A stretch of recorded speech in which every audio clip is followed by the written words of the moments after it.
أعوذ بالله من الشيطان الرجيم. بسم الله الرحمن الرحيم. هو الذي أنزل عليك الكتاب منه آيات محكمات هن أم الكتاب وأخر متشابهات فأما الذين في قلوبهم زيغ فيتبعون ما تشابه منه ابتغاء الفتنة وابتغاء تاويله وما يعلم تاويله إلا الله والراسخون في العلم يقولون آمنا به كل من عند ربنا وما يذكر إلا أولو الألباب ربنا لا تزغ قلوبنا بعد إذ هديتنا وهب لنا من لدنك رحمة إنك أنت الوهاب ربنا إنك جامع الناس ليوم لا ريب فيه إن الله لا يخلف الميعاد. نننی درس کی با انشاءاللہ العزیز سورت آل عمران پارہ نمبر 3 رکوع نمبر 1 آیات نمبر 207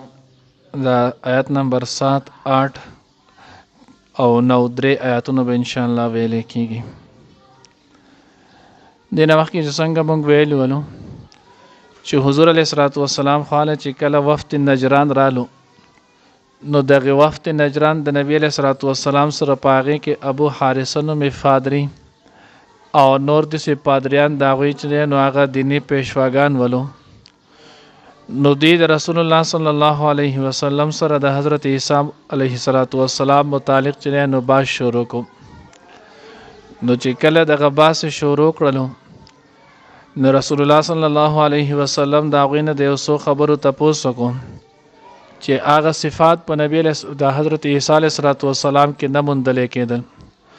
نو نبی علیه السلام ورته وویل چې عیسی علیه السلام د الله بنده د الله پیغمبر و، په دې کې هیڅ شک نشته، خو هغه نه ثالث الثلاثه نه ابن الله او نه الله ولو. نو دوی بیا چې نو حضور علیه السلام ته وویلو چې داسې نه ولو نو ستاسو په د قرآن کې د عیسی علیه السلام متعلق الله پاک ذکر کړی سورت نساء کې به راشي چې کلمته القاها الی مریم،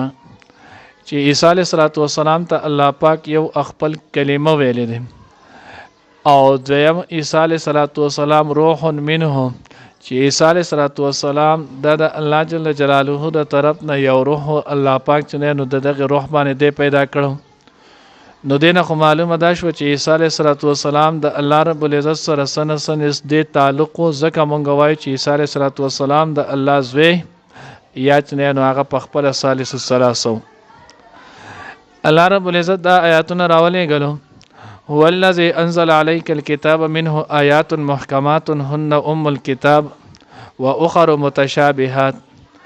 الله وی چې ګوره دا قرآن آیاتونه مونږ چې کم را لېږلي دي نو قرآن آیاتونه دا په دوه قسمه دي، یو محکم دي او دویم متشابه دي. نو محکم هغې آیات ته ویلی کېږي چې د هغې په معنی باندې هر چې نو عربیدان پوهه سړی چې د هغه له لږه ډېره عربي ورځي د هغه پې پوهېږي. لکه مثال په طور کې ان الله علی کل شیء قدیر، ان الله سمیع علیم، دغه شان اقیم الصلاة و آتوا الزکاة. نو دا محکم آیاتونه دی، واضح المعنی دی، واضح المراد دی، معنی هم آسان ظاهره ده، مراد چې نو هغه هم آسان واضح ظاهر دی. نو دا ام الکتاب دی، اصل د کتاب چې نو هغه دا دی. دویم چې نو هغه و اخر متشابهات، دویم قسم آیاتونه چې نو قرآن پاک کې هغه متشابه دی. بیا مخکې مونږ ویل ولو چې دغه متشابه بیا په دوه قسمه دي. یو هغه متشابه الفاظ دي چې هغه معلوم المعنی مجهول المراد وي، معنی د هغې معلومه وي خو مراد چې نو هغې مجهول وي. لکه مثال کے طور پر جین ثم استوى علی العرش، الله رب العزت استوا علی العرش وکړله، ید الله فاینما تولوا فثم وجه الله. نو وس دا الفاظ نو دا هم متشابه دي. وس د دانچ نو متشابه په دی وجه دي، معنی معلومه ده، وجه معلومه ده، سمع معنی معلومه ده، استوا معنی معلومه ده، د عرش معنی معلومه ده. خو وس الله رب العزت نو هغه څنګه تکلم کوي، څنګه اوري څنګه چې زمونږ غوږونه دي داسې دي یا داسې لاس دی یا داسې چې نو هغه وجه مخ ده نه ما یلیق بشانه څنګه چې د الله د ذات سره ښایي هم هغه شان دی نو دی ته ویل کېږي معلوم المعنی مجهول المراد مراد یو الله ته معلوم دی د الله نه ما سوا چې نو هغه بل چاته نه دی معلوم او زه مونږ ویلو چې نه معنی چې نو معلومه ده مجهول المعنی او مجهول المراد وي لکه د قران پاک مونږ وی پرون چې په دغه ځینو حروف مقطعات چې د 29 سوراتونو په شروع کې راغلي دي وز دغه سورۃ چې هم راغلي دي دا ټول حروف مقطعات دا مجهول المعنی او مجهول المراد دي الله تجنه د دې معنی هم معلومه ده او مراد هم معلوم دی الله نه ما سوا بل چاته نه دې معنی معلومه ده او نه مراد معلوم دی نو د عیسی علیه السلام متعلق چې الله رب العزت کم ذکر کړو چې کلمته القاها الی مریم چې الله رب العزت کلمه ده وزداد دغه متشابهات نه دي وسنګ دي نو الله رب العزت چې نو داغه په لفظ کن سره پیدا کړو الله ورته کن نو هغه فیکون شو دغه شانت روح منه الله رب العزت چې نو هغه ته روح ورکړو یا بعض حضرات وی چې جبرئیل امین علیه السلام په ذریعہ باندې الله پاک داغه تایید کولو دا به چې دا کو حالن کې د دین علاوه قران کې وګورئ واضح محکم آیاتونه چې نو الله پاک ذکر کړی دي الله رب العزت چې نو فرمای ان مثل عیسی عند الله کمثل آدم عیسی علیه السلام مثلا دا خدای الله په نس د سیده لکه څنګه چې آدم علیه السلام الله بغیر پلار او بغیر مور دوړ نه پیدا کړون داغه ته خو تاسو چرته الہ و نه وي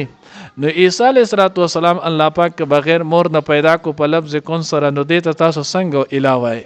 نو ځکه الله دا آیاتونه نازل کړل چې دا و اخر متشابهات نو د عیسی علیه السلام دغه مسله دا هم د متشابهات نه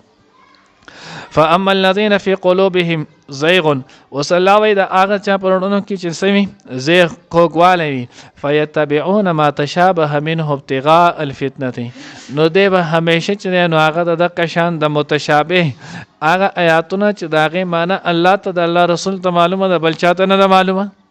باغې معنی مطلق ایمان چې نو داغه اظهار کولی نو دیو په دغه کې تعویلات کوي دیو پاغه کې چې نو باس او مباحثه کوي د صد پاره به کوي ابتغاء الفتنه دی چې د خلکو په منځ کې توڑ پوڑ چې نو هغه واچي فتنه چې نو هغه برپا کوي او ابتغاء تعویل او دی به داغه چې نو کوشش کوي چې دغه معنی زرا وباسم دغه مفهوم چې نو هغه زرا وباسم الان کې الله واضح اعلان دی وما يعلم تعویله الا الله چې دغه مراد دغه تفصیل دا د الله نه ما سوا چې نو بل چاته نه معلوم والراسخون فی العلم یقولون آمنا به الله وی کم چې کامل فی العلم دی چاله دی الله رب العزت چې نو هغه علم لوی حصہ وافره حصہ ور کړي نو دی په دغه ځکه په خپل دی به هم صرف او صرف دا وی چې آمن به زمونږ په ایمان دی الله دې څنګه وی زمونږ پاکه په شانت ایمان دی څنګه چې د الله د ذات سره خی هغه باندې زمونږ ایمان دی کلن من عند ربنا دا ټول د الله د طرف دی و ما یذکر الا اولو الالباب خو الله وی دا نصیحت هغه سو قبل چې چاله الله پاک عقل ور کړي چاله چې الله پاک عقل او په د دین نه ور کړي نو دې بیا دا نشي دا کوي اوس د دغه چې نو هغه کوګوالی نه بچ کېدو د پاره چې الله مونږ چې نو هغه چرته دې گمراه نه کی ختنه نو زکه دا خطرناک سړی دی حدیث مبارکه کې راځي ترمذی روایت کړي وی چې ټول نه بهترین انسان هغه دی چې کم په اسلام په حالت کې پیدا شو مسلمان لوی شو او مسلمان چې دی نو هغه مړ شلو دا د ټولو نه افضل انسان دا دی سلور قسمه ذکر کړي خو د ټولو نه خطرناک انسان هغه دی چې د مسلمان پیدا شو مسلمان لوی شو که خاتمه بالکفر وشو الیاذ بالله دا نو هغه ډیر زیات خطرناک دی ولی ټول عمر استړي عبادتونه هر څه وکړل او خاتمه په کفر وشو نو دغه نه د بچ کېدو د پاره الله جل جلاله دا دعا ومنګ توخوله چې تاسو زمانه دا دعا غواړئ ربنا لا تزغ قلوبنا بعد إذ هديتنا ای الله زمونږ زړونه کاږه نه کی ورسته د دینه چې ته مونږ ته هدایت وکې یعنی د هدایت نه ورسته بیا مونږه گمراهۍ طرف ته چنه نو هغه بونسي نو دی وجه د دعا چنه نو هغه اهتمام کول پکار دي اشرف علي تانوی رحمه الله چنه نو هغه لیکلی وای کم سړی وای چې زما خاتمه بال ایمان وشي وای د سړی له پکار دي چې د هر مانځنه بعد لس پیری چنه نو هغه دا دعا وای او دغه شان اشرف علي تانوی رحمه الله لیکلی دی وای کم سړی وای چې ماته استقامت علی الدین چې نو هغه نصیب شي نو د دغه آیات فاستقم کما امرت ومن تاب معك ولا تطغوا انه بما تعملون بصير د هر مازنه اورست لس پیر چې نو دا دی وای د سړی ته الله پاک چې نو په دین اسلام باندې استقامت نصیب کړي دا آیات دا چې څوک وای هر مازنه بعد لس پیر نو د الله پاک چې نو خاتمه بالایمان نصیب کړي الله دې مونږ ته نصیب کړي بیا دویمه دعا چې نه الله پاک ذکر کړی وي دا دعا سره غواړي ربنا انک جامع الناس ای الله چې نه هغه رب چې جمع کون کړي د خلق لیوم لا ریب فیه پاورز کې چې پای کې شک نشته ان الله لا یخلف الميعاد الله رب العزت د خپل وعده چې نه هغه خلاف نه کوي نو په اخره کې دغه دوه دعاګانې چې نه ترغیب الله ورکو چې دا دوه دعاګانې تاسو کوی چې تاسو ته خاتمه بالایمان چې نه هغه نصیب شي الله دې موږ ته نصیب کړي هو الذي الله اغذات دے انزل علیک الكتاب چې نازل کړو پتا باندې کتاب منه آیات محکمات چې ځنې پاغه کې آیاتونه محکم دي هن الكتاب چې هغه اصل د کتاب ني و اخر متشابهات او ځنې نور چې دغه هغه متشابه دي فاما الذين في قلوبهم پس کسان چې دا غوي پزړونو کې زيغون کوګواله دي فيتبعون هغه چې نو پیروي کوي تابعداري کوي ما د هغه تشابه چې دا غته نو متشابه دي منه لدينا ابتغاء الفتنه د پاره د لټولو د فتنه او ابتغاء تعويله او د پاره د لټولو د مراد داغه تفسیر داغه وما يعلم تعويله الا الله او نه پوهیږي په مراد تفسیر داغه باندې مگر یو الله والراسخون في العلم او محکم پاخه په علم کې یقولون هغوی وای آمنا به مونږه ایمان راوړل دي پای باندې کل من عند ربنا دا ټول زمونږ د رب د طرف دی وما يذكر او نصيحت نه قبل نصيحت ناصله الا اولو الالباب مگر خاوندان د عقلو ربنا ای زمونږ رب لا تزغ مکه غوا قلوبنا زړونه زمونږ بعد از هدیتنا ورست د دین چاته مونږ ته لار او ولا په هدایت دکو وهب لنا او راکړې مونږ ته مل لدن کدا خپل طرف نه رحمتن رحمت انک انت الوهاب بشک هم تو چنه نو هغه عطا کون کې ور کون کې ربنا ای زمونږ رب انک بشک تو جامع الناس جمع کون کې دخل کو لیوم پاغ اورز لا ریب فی چې پاغ کې هیڅ شک نشته یعنی قیامت ان الله بشک الله پاک لا یخلف الميعاد خلاف ورزي نه کوي د خپل وعده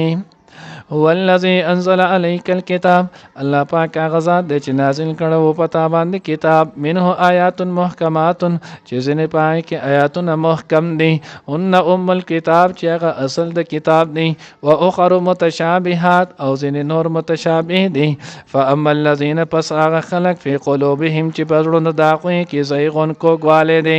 فيتبعون ما تشابه منه نو هغه چې نو پیروي کې تابعداري کوي هغه چې کوم متشابه دي داغینا ابتغاء الفتنه و ابتغاء التاويل د پاره د لټولو د فتنه او د پاره د لټولو د مراد تاویل داغي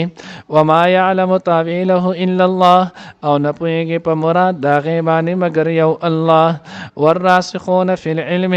او محکم په علم کې یقولون وای آمنا به زمونږ باندې پای باندې کل من عند ربنا دا ټول زمونږ د رب د طرف دي یعنی حق او سچ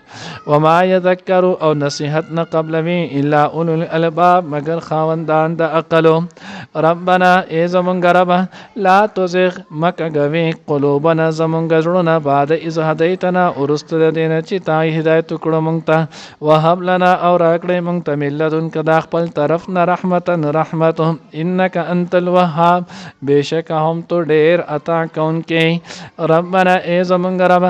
انک جامع الناس لیوم لا ریب فیه بشک تو جمع کون کې د خلق اغه ورځ باندې چې پای کې شک نشته ان الله لا يخلف الميعاد بشک الله پاک چې نو خلاف ورزي نه کوي د وخت په وعده